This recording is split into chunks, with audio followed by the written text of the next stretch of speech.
She was 18 years old. It was Halloween, and she just wanted to take her father's car for a ride. She never came home. But what happened next, what the internet did with her death, is one of the most disturbing stories ever to emerge from the digital age. A crash, a leaked photograph, and a world that chose to laugh instead of grieve. This is the story of Nikki Katsauer, and it is not easy to hear. Nikki Katzauer as grew up in Nodera Ranch, a quiet, affluent suburb in Orange County, California. Her father, Christos, was a successful real estate broker. Her mother, Leslie, was a novelist by every outward measure. The Katzaueraces were a happy, comfortable family living an ordinary American life. Nikki was the kind of girl who filled a room bright, beautiful, restless in the way that 18-year-olds often are, standing on the edge of adulthood, still figuring out who she was and what the world was going to give her. She had her whole life ahead of her. On October 31st, 2006, while her parents were inside the house, Nikki slipped out to the garage. Her father owned several luxury cars. One of them was a Porsche 911 Carrera she got. She turned the key. She was not supposed to be driving that car. She didn't have permission. But she was 8 and it was Halloween, and sometimes 18 means you don't think about what could go wrong.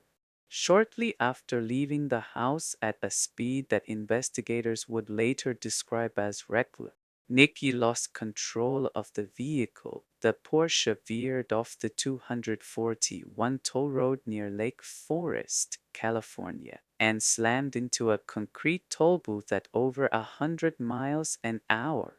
The impact was unsurvivable. When emergency responders arrived at the scene, the situation was so catastrophic that a decision was made that most people never have to contemplate. The coroner would not allow Nikki's parents to see their daughter's body. The damage was simply too severe, too human to bear. The Cat's Hour races were told their daughter was gone. They were spared, or so everyone believed, the horror of seeing what remained. But someone took photographs. As part of standard procedure, criminal investigators photographed the crash site for forensic documentation. That is routine, that is protocol. What happened next was neither. To California Highway Patrol employees, to men who had access to the official case files, downloaded the forensic photographs of Nikki's body, and then they sent them to friends. Their stated reason, offered later in a courtroom, was that the images were meant to serve as reminders of the dangers of reckless driving.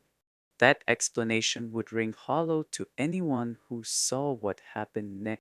Within days, the photographs had escaped the private mails of those two men and began to spread across the internet. They appeared on gore blogs, on shock forums, on body horror websites, on pornography platforms, on image boards with no moderation and no mercy. And somewhere in the dark corners of that world, someone gave Nikki Katzauer as a new name. They called her Porsche Girl. The meme spread with a speed that is almost impossible to comprehend today and would have been utterly unimaginable to anyone in 2006 who didn't live on. The image, or rather images, plural, taken from multiple angles, became a fixture of shock culture. They were shared, captioned, altered, reposted. Nikki's death became entertainment. Her corpse became a punchline. And then it got worse, because some of the people sharing those images decided that the joke wasn't complete without an audience. A specific audience. They found the Cat's Hours family. Using contact information they located online, Anonymous users began sending emails to Nikki's parents, to her sisters, to relatives. The emails contained the photographs. They contained messages. One of the most frequently cited captions read, "Hey Daddy, I'm still alive." Read that again. "Hey Daddy, I'm still alive."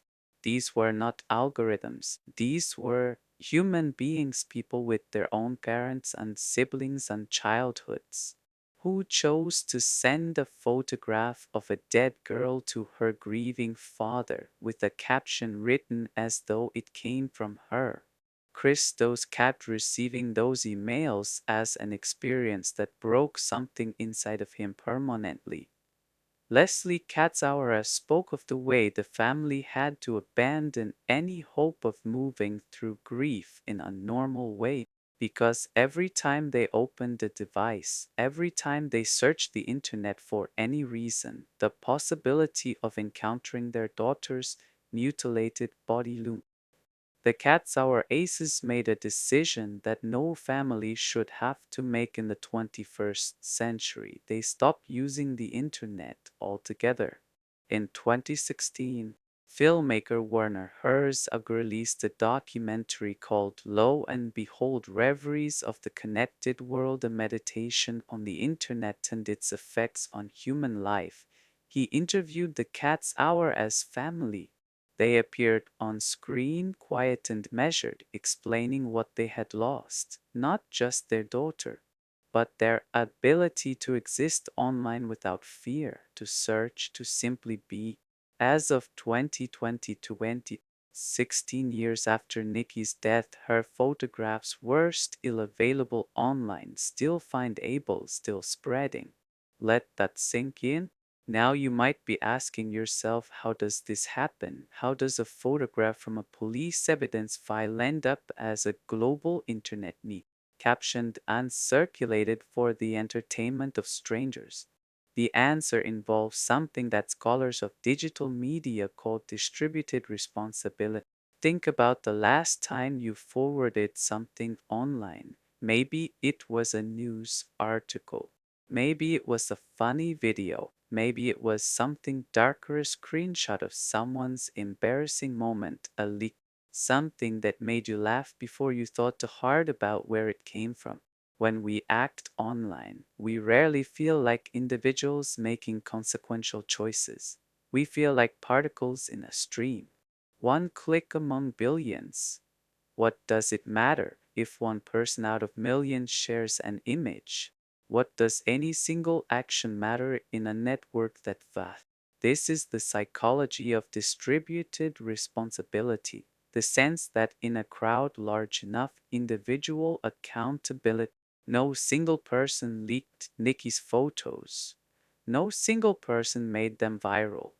No single person sent that "Hey Daddy" email, or rather, many individuals did, each one perhaps telling themselves they were just one of many, just playing along with something that already existed, just participating in a culture they didn't create. But here is the uncomfortable truth at the center of this story: distributed responsibility is a myth because the photograph doesn't circulate on its own. Someone clicks share. Someone opens an email and decides, in that specific moment, with full knowledge of what they are doing, to send an image of a dead girl to her father. These are choices made by individuals, each one fully human, fully accountable, no matter how many others made the same choice before or after. And yet, the culture of shock media makes those choices feel normal, expected. Even researchers who study online shock spectating have found that users who engage with graphic images of death are often not unaware of the ethical weight of what they're doing. Many of them acknowledge, even on the forums where they share such content, that they know it crosses a line. They know, and they do it anyway. Why? Part of the answer lies in what happens to an image once it becomes a meme. The mimification of a photograph is a kind of dehumanization. When Nikki Katzauer as became Porsche Girl, she stopped being a person and became a form, a template for shock, captioned in Drake captions, stripped of context, stripped of name, stripped of the 18 years of life that preceded the last minutes of it. The crash site was the only thing the internet ever knew about her. Scholars of digital culture describe this process using a striking term, the unwilling avatar. When a photograph of a person alive or dead is appropriated online without consent, that person becomes a kind of digital puppet. Their image is given a new identity, a new purpose, new meanings they never agreed to and cannot contest. In the case of the dead, this helplessness is absolute. Nikki could not log on and say that is not who I am. Her parents tried. They hired a lawyer, a man named Keith Bremer, who personally contacted website after website requesting the removal of the photographs. Some complied, many did not. Eventually, the Katzauer Aces filed a lawsuit against the California Highway Patrol and the two employees who had leaked the photos. What followed was 5 years of legal battle. 5 years during which the family not only grieved their daughter but also fought in courtrooms and on the phone and in legal briefs for the basic dignity of being able to bury her without the whole world watching. They won. In 2012, they were awarded a settlement of more than $2 million. The two officers were held accountable. The CHP acknowledged institutional failure, and the photographs remained online. The money changed nothing about the Internet's memory because no law, at least not in the United States, gave the Katzauer's family the right to demand that search engines stop surfacing images of their daughter's death. No court order could reach every platform, every server, every cached page in every country where the images had been copied and hosted and saved. In Europe, the situation is different. In 2014, the European Court established what is now called the right to be forgotten, the legal principle that individuals can request the removal of outdated, irrelevant, or harmful personal information from online search results. But it exists, no equivalent federal right exists. California passed its own version in 2020, but that was 14 years after Nikki died and still provides no guarantees in cases as widespread as hers.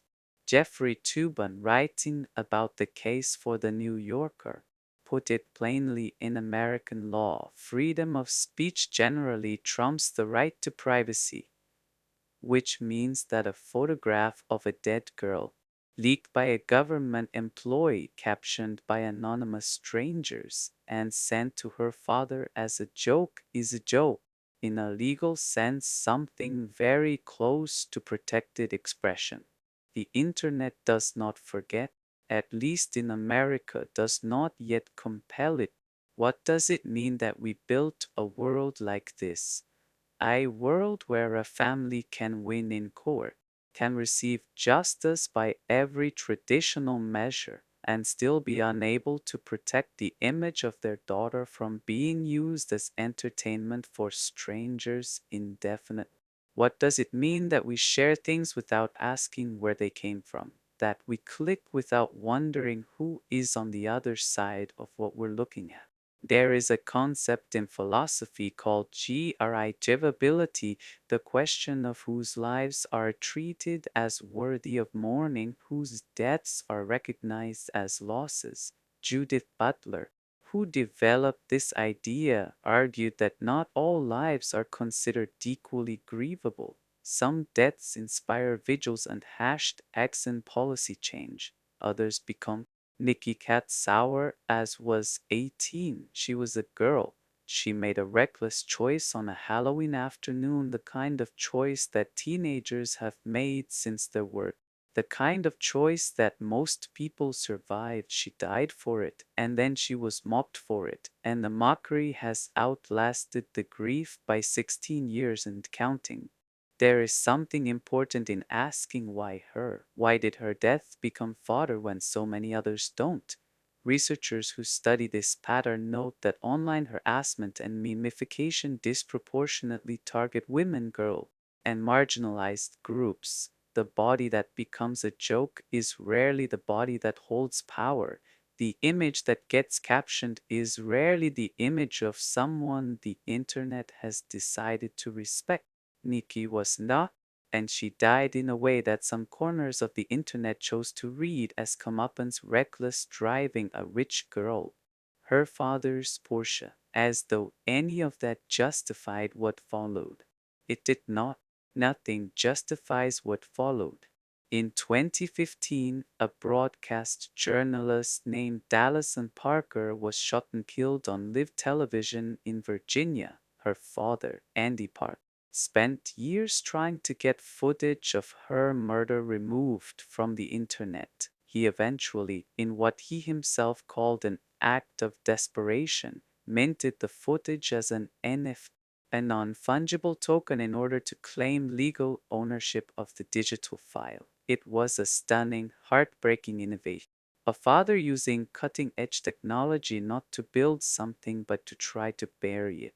Whether NFTs or new regulations like the European Union's Digital Services Act or future legal frameworks we haven't invented yet, will eventually give families like the cats our races a real path to relief. That remains an open question.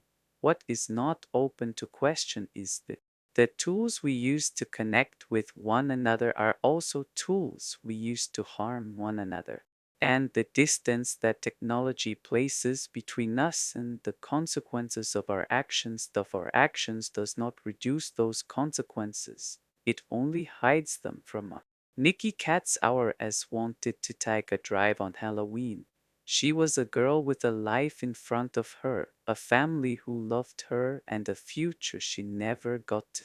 She deserved to be mourned quietly, privately by the people who knew her.